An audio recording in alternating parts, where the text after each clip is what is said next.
Well, we're looking forward to seeing all the different innovations in this space. You know, it's an important time now, you might say, in the bank's transformations of payment technology, PSD2, instant payments, mobile payments. So we were looking at potential partners and speaking with clients about that. So in terms of TAS Group, are you really kind of promoting about yourselves on the technology side of things here at the conference? Well, we consider ourselves one of the leaders in instant payments. You probably know that TAS Group developed an important part of the technology for the EBA SCT instant payment scheme, so we have developed the gateway technology for that. We're doing the same for the domestic scheme within Italy, and of course we're speaking to a number of other partners about doing the same throughout Europe and the world. Instant payments, it takes seconds for the information, say an email, to be transferred across the world. You can download a movie in a matter of minutes, which is a huge amount of data on the other side of the world. Why is that small amount of information of a payment transfer, why has that not been instant from the get-go? Why has it taken so long to get to the point where we're getting instant payments? What should be simple, in fact, is complicated. There's a number of steps that need to be made along the path. So when the money is sent, you have two banks communicating together. Each one of the bank is going to have their own anti-money laundering, their own know your customer.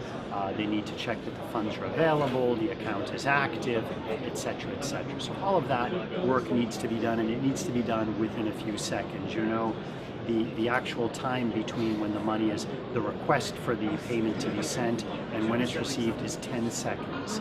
That means that all of those processes along the way need to be near real time.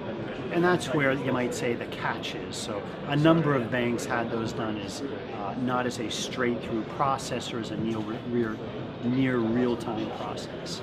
So this is something that banks are fixing. I think banks are making more efficient. And as that is done, this is going to become the norm. And how does TAS sort of fit into that ecosystem?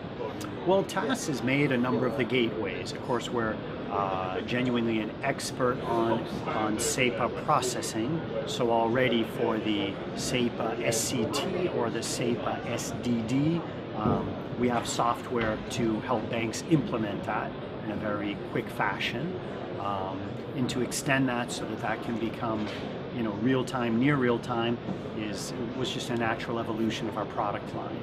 Now, in terms of the rest of sort of 2017, what's your focus for the rest of the year? Again, the focus is still on instant payments, so as you know, that's going to be rolled out, you know, November, December with the first banks, and not everybody will be, you know, on board at the get-go. So we'll be working with partners in that through, you know, the end of 2017 as well as the beginning of 2018.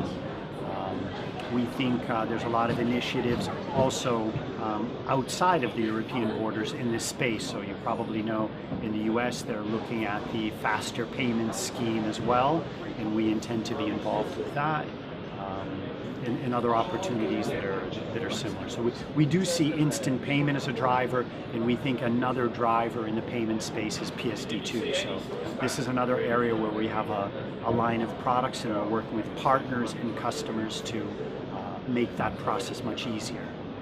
Now, PSD2, opening up information, opening up data, it's almost at loggerheads with GDPR, which is about data privacy and protecting data. How, from your perspective, are these two regulations going to sort of work in tandem with each other?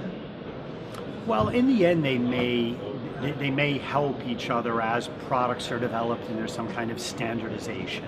I think at the beginning they might even be going, you know, in an opposite way. PSD2, we think, can, you know, kind of simplify things for banks. I mean, it's about opening up. That doesn't mean all banks will see this as an opportunity, but it's a way to, you might say, create some kind of a roadmap or a blueprint between, you know, what is the application layer and what is the back office. There's going to be much more clear lines that might not have existed before, and that's some kind of clarification. Some banks will see that as an opportunity to bring in new customers and offer new services, whereas on the data privacy side, there's going to need to be, there's a lot more concern about that in Europe, and that's probably, you might say, even slow down development to some extent, because there's a lot of risk there, and the banks need to be careful about the way that they implement and that they pay attention to these important regulations. This is really about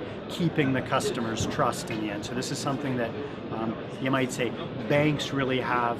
That's one of the advantages that they have over a fintech. I mean, fintechs are then it's a threat and it's also an opportunity. Well, clearly I think customers have much more trust in their bank, and the banks are going to keep that by abiding to and promoting these new regulations. Last thing to really touch on is, how have you found Money 2020 Europe so far? I think Money 2020, it's been fantastic.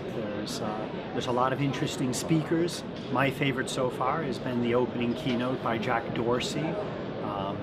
I think he made a lot of us thought about, the people who are maybe dreaming of becoming entrepreneurs, or the ones who already are. They were just, enthusiastic about his very simple and direct message about, understanding, following the dream of your company towards meeting customer needs and staying close to the customer, and that process that Square followed. So, continually, iteratively improving your product and getting feedback from the market. I thought it was really inspirational, very direct, very simple. It was a great message.